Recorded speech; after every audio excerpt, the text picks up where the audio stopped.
ഈശോ മിശിഹായിക്ക് സ്തുതിയായിരിക്കട്ടെ.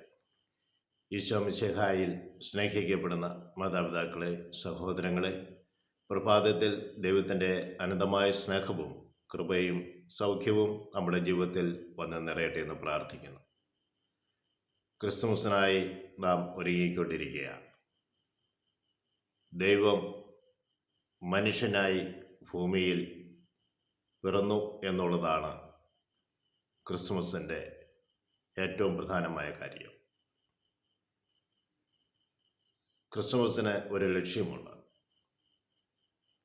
എല്ലാവരും ശിശു സഹജമായ ഹൃദയത്തോടുകൂടി പുതിയ ഒരു ജീവിതത്തിലേക്ക് കടന്നു വരണം.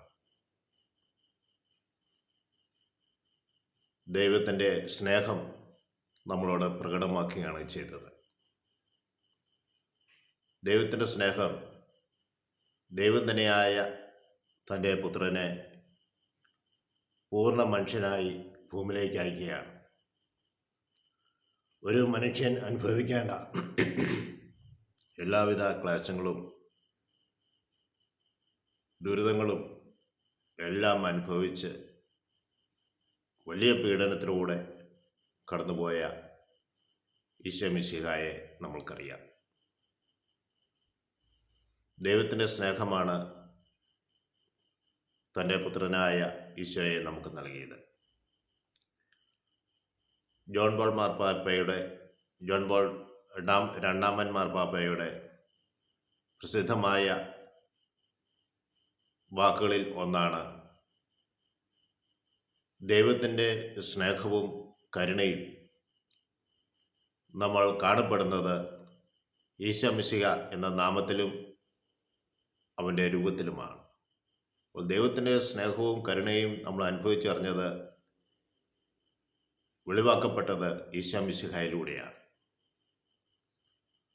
അതുകൊണ്ടാണ് ബെനഡിക്ട് 16 മാർപ്പാപ്പ തൻ്റെ പ്രഥമ ചാക്രിക ലേഖനമായ ദേസ് കാരിത്താസ് എസ്ത് അതിൽ പറഞ്ഞു വെക്കുക, ദൈവം സ്നേഹമാകുന്നു. ദേവസ് കാരിത്താസ് എസ്ത് എന്ന് പറഞ്ഞാൽ ദൈവം സ്നേഹമാകുന്നു എന്നാണ്.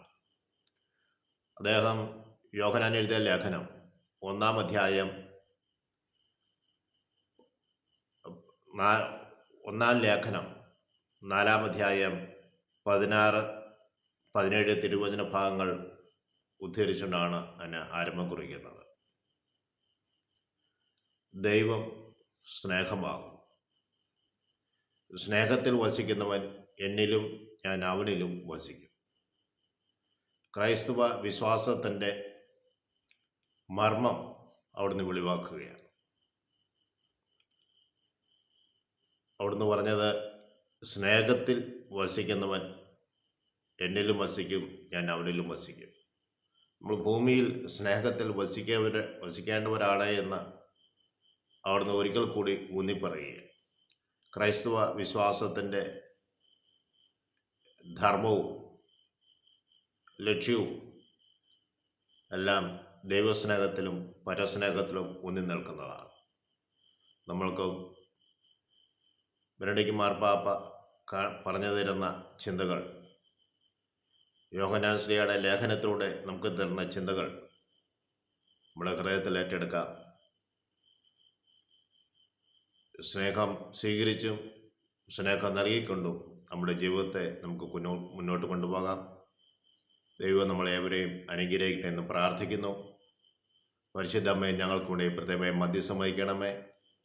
പിതാവിനും പുത്രനും പരിശുദ്ധാത്മാവിനും സ്തുതി. ഈശോ മിശിഹായ്ക്ക് സ്തുതിയായിരിക്കട്ടെ.